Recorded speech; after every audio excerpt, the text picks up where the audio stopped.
My parents smiled and said family means sacrifice when I found out my sister just bought a new house with my name on the mortgage papers. So I said, lawyer up, I'll see you in court. I'm 29. And if you told me 5 years ago that I'd be sitting in a courtroom being sued by my own parents for $500,000, I would have laughed. I always thought we were a close-knit family. We did Sunday dinners. My mom still mailed me birthday cards with cheesy jokes inside. My dad gave me his old toolbox when I moved out. Normal stuff. But somewhere between my sister's big dreams and my parents' warped sense of family loyalty, everything cracked wide open. I didn't even see it coming. It started when my younger sister Layla turned 25. She's always had this princess aura, the kind of person who speaks in statements that sound like demands, but you're never quite sure until she gives you that expectant look. She had been bouncing between jobs since college, never staying long enough to figure out if she even liked them. One week, she wanted to run a bakery. Next, it was interior design. Then she got obsessed with crystals and said she needed a peaceful space to align her energy. That was the phrase she used when she told my parents she wanted to move out but not into some apartment. No, Layla needed a real house with a backyard and space for manifestation. I thought she was joking. My parents didn't laugh. They nodded. They actually nodded like it made perfect sense that someone with no job, no savings, and no clue was suddenly ready to own a home. I brushed it off. I figured they'd offer her some help with rent or maybe co-sign a lease. But then one night, I got a call from my mom. Her voice was calm, cheerful even. "Can you come over for dinner next Saturday? We have something important to discuss." I should have known. You don't get called in for a family discussion unless something's already been decided behind your back. I showed up that weekend with a bottle of wine, expecting maybe a chat about holiday plans or worst-case scenario. A group intervention for Layla's new obsession with chakra alignment. Instead, I walked into a full meal laid out like a celebration. Roast chicken, mashed potatoes, wine glasses already poured. Layla was practically glowing. Dad patted the seat next to him. "We have some exciting news." Mom handed me a thick envelope. "We bought Layla a house." I blinked. "You?" "What?" Layla beamed. "It's perfect. 3 bedrooms, a little garden out back, and only 10 minutes from that yoga studio I like." I just stared at them. It was like the room had tilted slightly and everyone was speaking a language I didn't know. My parents, the same people who told me to take out student loans for college because we believe in self-reliance, who made me work part-time all through school to cover my own expenses, who refused to help with my first apartment saying, "It's time you learn how to budget." They bought my sister a house, but that wasn't the worst part. Not by a mile. Mom clasped her hands together. "It's in both your names." "Well, technically the mortgage is in yours." I felt my stomach drop. Dad leaned in like he was giving me financial advice. "Your credit score is strong. We figured this would be a good family investment." Layla's still working on hers. I pulled the papers out of the envelope. Mortgage documents, co-signer agreements, legal paperwork, all filled out, all ready for me to sign. "You want me to take out a mortgage for her?" My voice cracked. "Are you serious?" Layla scoffed. "It's not for me. It's for us. Family helps family." I looked back and forth between them. My heart was pounding. Not from anger, not yet, but from confusion. Was this a joke? Was there a camera somewhere? "Why would I do that?" I asked. Mom's smile faded. "Because family means sacrifice, Alex. We've always believed in supporting each other. You're in a position to help. It's just paperwork." That word just sent a spike of heat up my spine. Just paperwork. Just a $500,000 debt tied to my name. Just risking my financial future for someone who'd never held a steady job for more than 6 months. I set the papers down. "I'm not signing anything." Layla looked insulted. "Wow. So much for being the responsible one." Dad's tone shifted. He dropped the friendly act. "You wouldn't be where you are without us. We raised you. We gave you everything. All we're asking for is a little help." I couldn't believe what I was hearing. I'd worked my way through college, built a stable career in tech, lived frugally, paid off my loans early, all because I had to. They made me. Now, when I'd finally found some financial peace, they wanted to drag me into $500,000 of debt. I stood up. "No, I'm not doing this." The rest of the dinner was tense. Layla cried. Mom called me selfish. Dad made some vague threat about disrespect and how I was turning my back on family. I left without dessert. I thought that was the end of it. I figured they'd cool off, maybe sell the house or rent it out to cover the payments. I stopped taking calls for a few weeks, needing space to breathe. But then I got a letter, a formal one with a law firm's letterhead. My parents were suing me. Specifically, they claimed I had promised to support the family by co-signing the mortgage. And when I backed out, they were left with damages, namely the $500,000 loan they had taken out in my name without my permission. The house had already been purchased. Somehow, I still don't fully understand how they used some forged documents and an old power of attorney I'd signed during college to list me as a guarantor. And now they wanted the court to make it official. I felt like I couldn't breathe. I stared at the letter sitting on the edge of my bed, reading the words over and over. Layla had posted a selfie from her new kitchen just the day before with the caption, "Manifestation works." I hired a lawyer the next day, the kind that doesn't smile much, which honestly made me trust him more. He read the letter, leaned back, and said, "You've got a real mess here. The legal process dragged for months. My credit got flagged. I had to freeze my accounts. I couldn't even apply for a loan for my own place while this was pending. Every family gathering was a landmine. At Easter, Mom cornered me and whispered, 'You could end this whenever you want. Just do the right thing.' I laughed in her face. I had to. It was that or scream." The court date finally arrived. I wore my best suit. My lawyer had coached me through every possible outcome, but nothing could prepare me for seeing my parents on the opposite side of a courtroom sitting behind their lawyer like they were the victims. Then the judge walked in. Middle-aged, steely eyes, no-nonsense vibe. He flipped through the paperwork for a long time. The courtroom was silent. My heart pounded in my ears. Finally, he looked up, peering over his glasses at my parents. Then he turned to their lawyer. "I have just one question," he said, tapping the papers with his pen. "If the defendant never signed these documents, and you admit they were completed before he saw them, then what exactly are you basing this claim on?" Their lawyer froze. He opened his mouth and nothing came out. And right then, in that exact moment, I felt something shift. Not just in the courtroom, but in me. Everything was about to change. The silence in the courtroom stretched on like an eternity. I sat there watching their lawyer fumble with his notes, his lips twitching like he was searching for the right words but couldn't find any. My parents didn't seem to understand what had just happened. My mom looked from him to the judge, confused.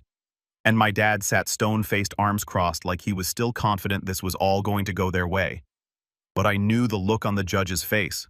It was the look of someone who saw through the act. The judge leaned forward, resting his elbows on the bench. "You're alleging that your son, the defendant, entered into a binding financial agreement involving a mortgage, an agreement for which you provide no valid signature, no consent, and no confirmed communication, and you're asking this court to enforce that based on a conversation." My parents' lawyer stammered, "We, have witness statements," from whom the judge interrupted sharply. "From the co-beneficiary, the sister who now lives in the house in question?" The lawyer looked like he wanted to sink through the floor.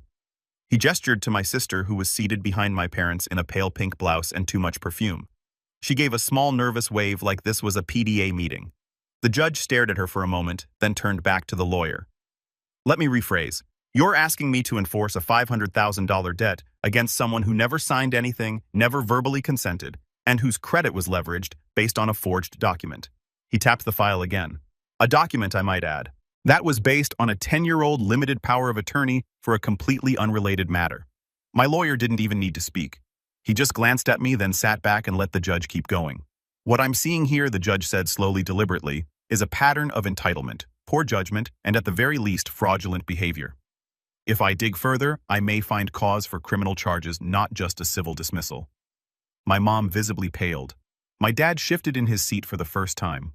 The lawyer raised his hands. "Your Honor, perhaps we could." "No." The judge snapped, voice sharp and cold. "You've wasted this court's time with a frivolous and frankly insulting case. This is an abuse of the legal system. Unless you can produce actual evidence within the next 5 minutes showing this man willingly accepted $500,000 of liability, I am prepared to rule on this today." The lawyer turned and looked at my parents like he wanted to strangle them.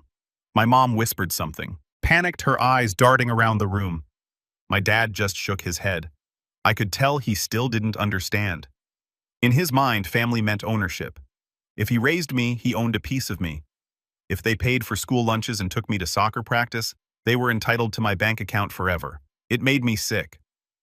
The judge stood up. "I'll give you 5 minutes to confer. After that, we'll reconvene for my ruling." They huddled with their lawyer, whispering intensely.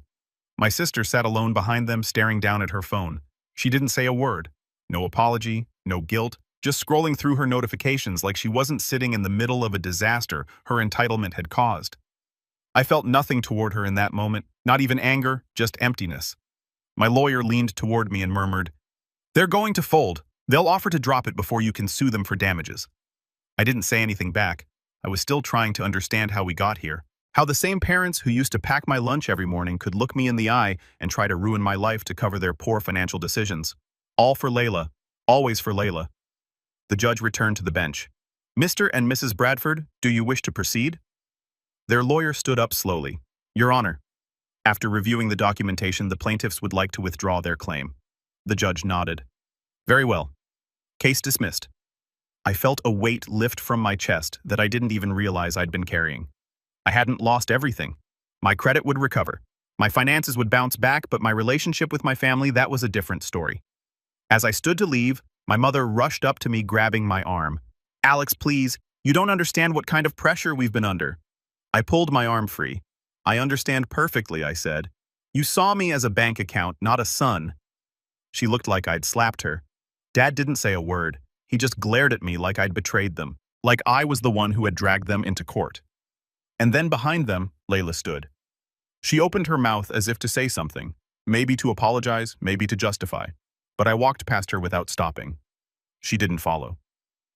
That night, I sat in my apartment, small, rented, nothing fancy, and let it all sink in. I had no family now, not really. Not the kind that loves unconditionally. But I had something better. I had freedom. I had peace. I had control over my own life. And tomorrow, I'd be making a phone call that would change everything for them.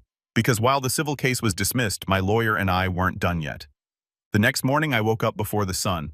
I hadn't slept much, but my mind felt clear in a way it hadn't in weeks, months even. The last of the courtroom's echoes still rang in my head. The judge's voice calm but sharp, my mother's voice desperate. Layla's silence, but there was no guilt, just quiet resolve. I made coffee, sat at my tiny kitchen table, and opened my laptop. I still had the folders, every document, every forged signature, every transaction involving my name. What they'd done wasn't just a betrayal.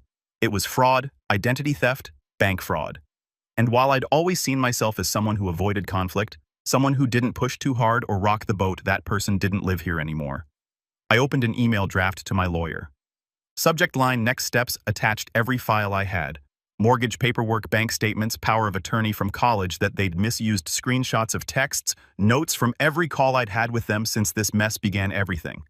Before hitting send, I hovered for a second. Was I really going to do this? Then I remembered sitting in the bank weeks earlier trying to figure out why my credit report had a $500,000 mortgage I'd never applied for. I remembered the pit in my stomach, the sweat in my palms, the rising panic, the feeling of being trapped. I hit send. Within an hour, my lawyer responded, "Let's talk today. We'll start with filing a police report and a complaint with the Consumer Financial Protection Bureau. If they want to play games, they chose the wrong one." I closed the laptop and sat back. This wasn't about revenge anymore, not entirely. It was about justice and making sure they never did this to anyone again. A week passed before anything major happened. My parents didn't reach out. Neither did Layla. I heard from a distant cousin that they were laying low and that Layla had stopped posting her usual daily affirmations and boomerangs from her back patio. I hadn't told anyone what was coming. Not yet. Then I got a call. Mr. Bradford said, a deep, serious voice. "This is Detective Moretti from the Financial Crimes Unit. We've received your attorney's documentation. I have a few questions for you." He was calm, direct, and surprisingly patient. He asked if I knew when the forged documents were submitted, if I had any evidence that my parents had access to my old paperwork, and whether I'd ever agreed verbally or in writing to be involved in the mortgage. I told him everything. He said, "This isn't going away quietly. If what you're telling me checks out, and so far it does, there could be felony charges. Just be prepared for pushback." Pushback came 2 days later. My mom showed up outside my apartment. She was standing there when I came home from work, wearing one of her good coats, holding a Tupperware of homemade soup, like we were still on good terms. "Hi, sweetheart," she said softly. I didn't say anything, just walked past her, keys in hand. She followed. "Please don't do this. Your father is already stressed. Layla's devastated." I unlocked my door but didn't open it yet. "You forged my name on a $500,000 mortgage." Her expression flickered. "We didn't forge anything. We filled out the forms and submitted them without telling me." She looked around like someone might be watching. "You know your sister needs help. She can't do this alone. You're the only one who's ever been successful. Is this really what you want, to destroy your own family?" I turned and looked her dead in the eye. You already destroyed it. Her face collapsed. She reached out like she wanted to hug me, but I stepped back. You sued me. You lied to the court. You tried to ruin my life. And now that the spotlight's on you, suddenly I'm your son again. Her voice cracked. We didn't think you'd go this far. That was it. That sentence. They didn't think I'd fight back. I opened the door and stepped inside. Go home, Mom, and get a lawyer. I shut the door behind me. That night, I got a call from Laya. I hesitated before picking up, but I needed to know what she'd say. Her voice was small, no smugness, no spiritual buzzwords, just a quiet, "Can we talk?" I didn't answer right away, she added. I didn't know they used your old documents. I thought you'd agreed to it like off the record. You thought I agreed to take on $500,000 of debt and just didn't show up to the closing.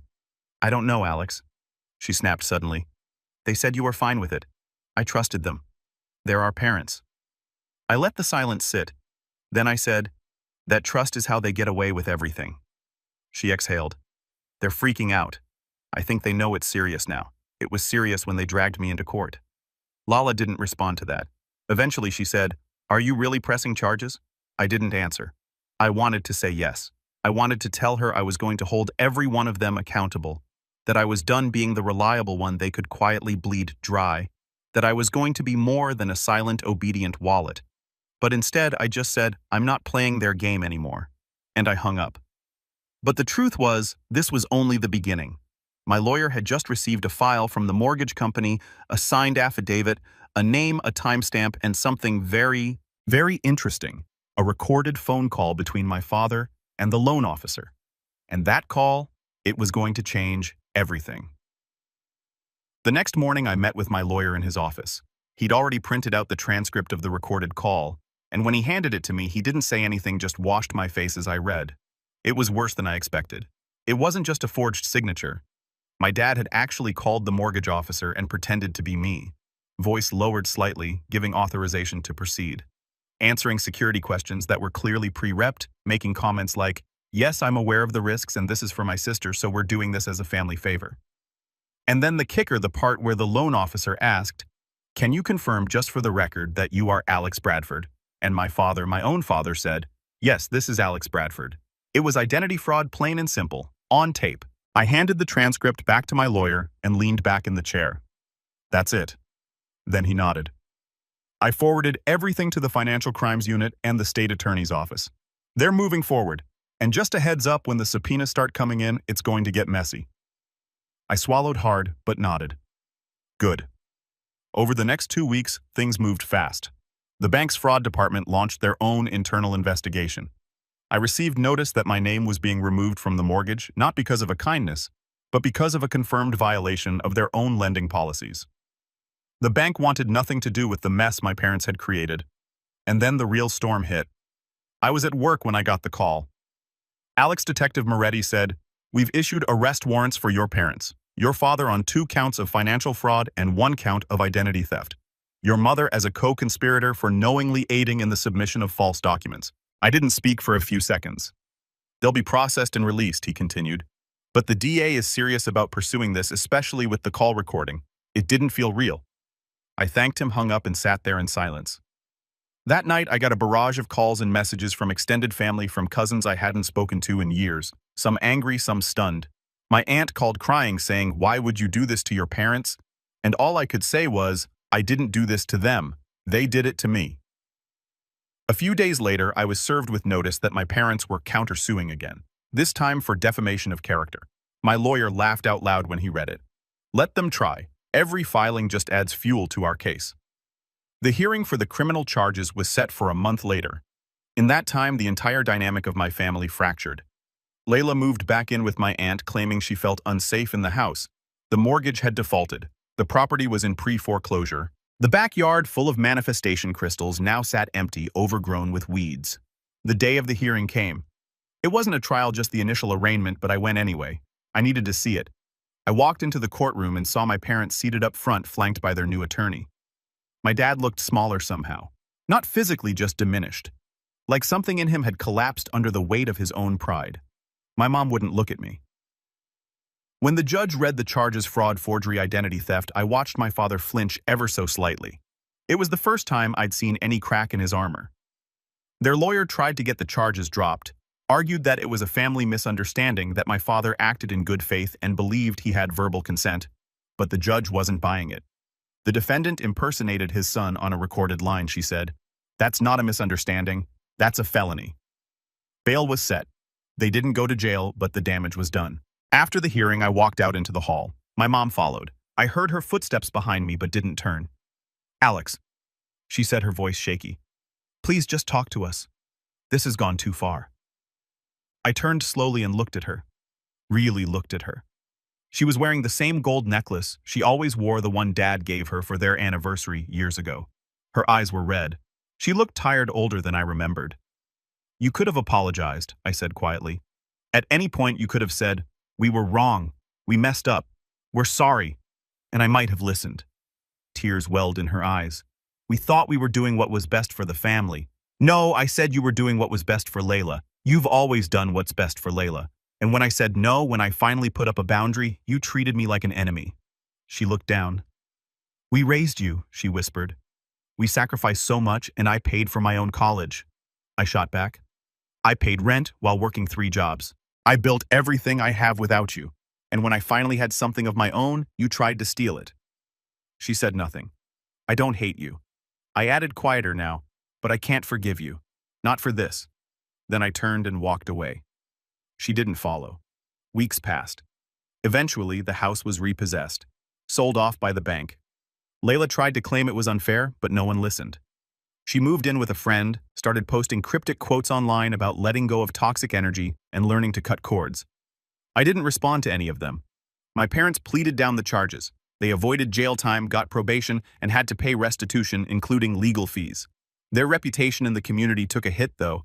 My dad had to resign from the board of a local nonprofit. My mom stopped showing up at church. And me, I moved out of my tiny apartment, bought a modest place in the city, nothing flashy but mine, fully mine. I didn't invite anyone to the housewarming, no parents, no cousins, not even Layla. Just a few friends, some takeout, and a quiet toast to a future I built by myself. And I've never felt lighter. The last text I got from my mom came a few months later. It read, "We miss you.